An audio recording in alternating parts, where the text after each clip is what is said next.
तर हिंगोलीत निवडणुकांपूर्वी भाजप शिवसेनेत चुरस निर्माण झाली। आमदार संतोष बांगर हिंगोलीला लागलेला कलंक आहेत। भाजप आमदार तानाजी मुटकुळे यांनी ही जहरी टीका केली आहे। तर शहरात वाळू माफिया जुगाराचे अड्डे संतोष बांगर यांनी सुरू केले। अवैध धंद्यांवरून तानाजी मुटकुळे यांनी ही जहरी टीका केलेली आहे।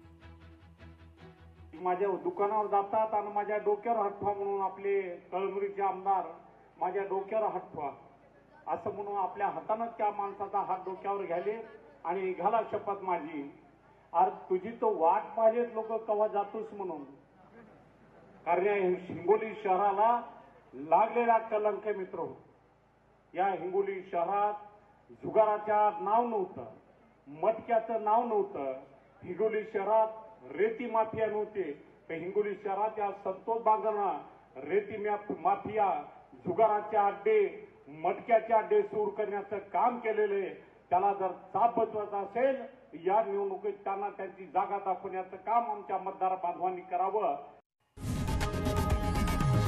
लोकशाही मराठी ऐका, पहा, जागरूक रहा।